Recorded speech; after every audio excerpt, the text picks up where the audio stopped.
Hello, I'm Bob Weir with another interview of People in the News in North Texas. My guest today is Flower Mound resident Cheryl Moore, who is running for mayor in the May 1st town election. Thank you, Cheryl, for taking the time for this interview. Thank you so much. I appreciate it. Okay, let's begin by, if you would, tell people something about yourself and your community involvement. Yeah, so I am a physical therapist. I've been a physical therapist for 25 plus years. During that time, I started doing some consulting work. That's what brought me to Dallas. And then I did some business development in the community for a company I worked for.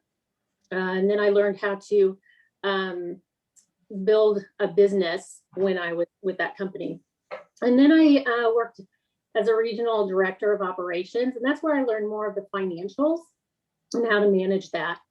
And after that, I started working on my SCD, my doctorate of science, and I stopped doing that for a little while just because I wanted to work with be around my kids, be a little more present with my kids, and then work in the community. And some of my community involvement started with coaching and working on the PTA, doing fundraisers, working at Marcus High School for their fundraisers as well. And then I worked or got involved as a HOA president. And that's where I learned more about the community. And when I was HOA president, I learned how to navigate through the covenants and the bylaws, follow those, educate the community about those when there were questions, and followed those. I learned how to run meetings, did the annual meetings and the quarterly meetings. And then I oversaw the operational fund and the reserve fund and learned how to maintain the budget while also working with developing a surplus in those funds as well. And we did quite well. And I never want to underplay the HOA president role, just because I think within 3 years that I worked and did that community service, I learned a lot, and we did a lot in the community for our neighborhood. I worked very closely with the board. When I became president, I did look with kind of new eyes in the development. We had an older community, so I wanted to look through all the financials, and I found that there were some discrepancies with our vendors and what was coming out in our financials. So we did end up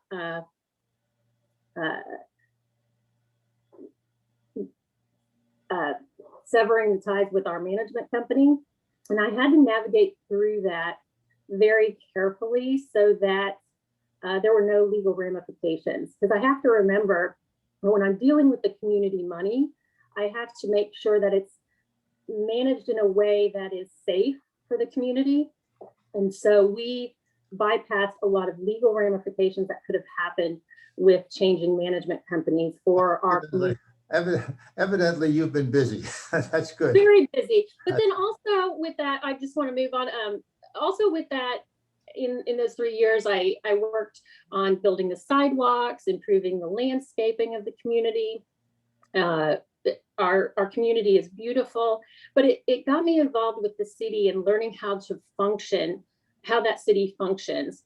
Infection control, we improved infection control. We had no infection control at our community center, and that was before COVID even happened. I oversaw the security system here in the community. So it's very, very important that people know that just because I'm a physical therapist doesn't mean that I don't have the business experience or the experience with the city and understanding the functions of the city. Yeah, I think it's quite evident you have a diverse background, so Thank you. You have experience. Let's get on to some of the issues. We know that the mayor doesn't get a vote on the council except when there's a tie. Therefore, if you would specifically, what are the duties of the mayor? Well, the mayor is the representative of this community. And so they have to be good at communicating not only with the community, but also with the council and with every representative in the department, all the department heads. It's very important to be able to educate not only the community, but also the council in what is going on. And emotions can run very high. So it's very important to be able to manage emotions with logic, with how things are functioning. I have to deal with that daily. I'm a clinician, so I work with emotions all the time, from happy to angry, confused, disoriented, anger, hatred. You have to deal with that and understand the out, but also understand that you can't have people run over you on decisions. It means working very closely with the town manager when we get the town manager. And I think this is a great time for a new mayor to come in, just because there is another new town manager coming in. So you're going to have a new set of eyes. And I think that collaboration will be incredibly exciting. So that's how I see the mayor. All right, so in your opinion, what are the issues that the residents are most concerned about? Well, I think there are many issues that people are concerned about. I think the top ones are property taxes, and I think preserving this landscape, the parks, and the landscape of this community. I think people are worried about it becoming so urbanized and commercial. Okay, and if you're elected mayor, how would you address those issues? Well, I think with dealing with the property taxes, I think I would look at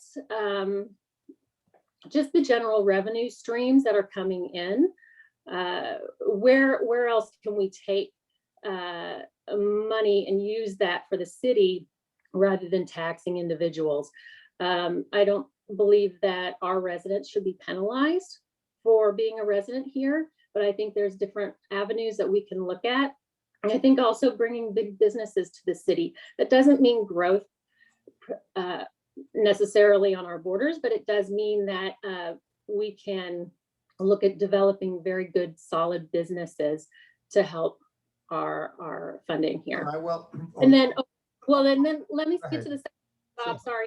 Okay. And then with preserving our landscape, people are worried about growth too soon, too much. I think anytime a project is undertaken, I think we need to look at analyzing it. One of the candidates mentioned emotions and how, you have to put emotions aside. And by analyzing the situation, any kind of growth, I think we need to look at a SWOT analysis anytime we're looking at developing things. And a SWOT analysis is simply looking at our strengths, our weaknesses, our opportunities, and our threats. And that helps with our decision making on growth and how we're going to maintain our landscape here. All right, let me go to a word that often gets people excited. That's the word is apartments. That always seems to raise concerns because of the accompanying density, at least traffic congestion. What criteria do you think should be used to determine if more apartment development would be approved? Well, I'm going to go back to what I said about the growth on parks and landscaping. And anytime we're looking at growth of any sort, again, we have to take those emotions aside. I think our community has varying opinions on what should be done. We need to, again, look at a SWOT analysis, looking at those strengths and weaknesses, opportunities and threats, and help use that to guide our decision-making process and take emotion out of that. These things look at traffic issues. It looks at water supply. You can identify all those issues, parking, use of utilities when you do a SWOT analysis, and then, like I said, put emotions aside. And do you think the current infrastructure is adequate for more growth? Well, I think we have to grow cautiously on our infrastructure. We've been through a lot this last year. I think we have to recognize we've been through a tough year. Wow. And I think looking at our infrastructure first before expanding exponentially is wise. So I think we need to look at our internal business growth, getting good, solid businesses in our community. I think we need to look at our streets and make sure that we're dealing with congestion issues. I think we need to look at our old sewage system water lines and make sure that that's in compliance and that we're able to manage growth, and just making sure the technology is there to develop our infrastructure. And I think ultimately the council is looking at that, but it's been a tough year. So I think we do need to focus on our internal structure before expanding more.